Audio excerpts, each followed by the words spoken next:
We're out here today at Utah Lake in a huge stand of Phragmites. We're here to show you firsthand on how this can have a great effect on an ecosystem. Just to give you a little bit of an insight about Phragmites, the history of it, it was commonly considered an exotic species and also somewhat considered by some an invasive species. It was thought to be introduced by the Europeans, but however, current evidence shows that there was an existence of Phragmites as a native plant of North America. Although it is believed that the North American Phragmites, as you can see, is not as invasive as the European.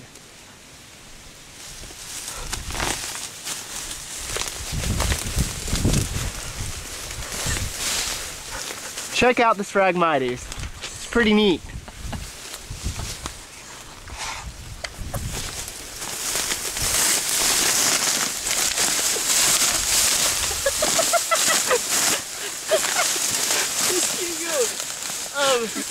Phragmites is not just a problem here at Utah Lake, but it is found all over the United States, Canada, and throughout the world. As you can see, zooming in, Phragmites can grow up to 13 feet tall, and we can tell here this is a very healthy stand of Phragmites. It grows in areas with high water tables, but not in areas in permanent water. It grows in areas that are seasonally flooded up to 20 inches. The problem with Phragmites is it spreads really quickly through rhizomes and stolons, and it's a prolific seed producer.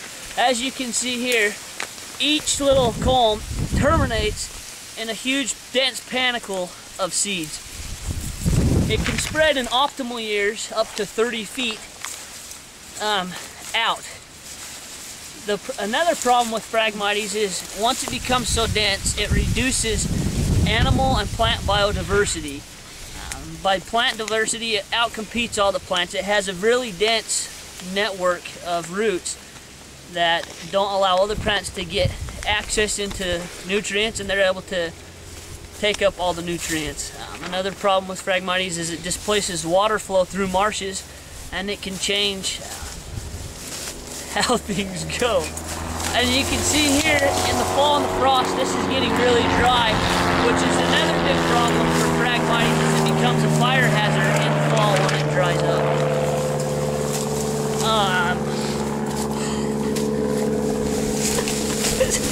Oh goodness, I was doing so good, huh?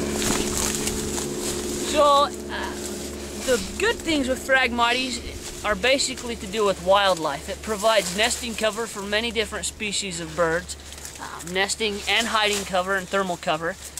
A couple benefits for humans: it is good at cleaning out water treatments. In some areas it's used for thatching roofs, making some important baskets and mats, and maybe some pen tips. And some people like to grind it up into powder and eat it. And my dog loves it too.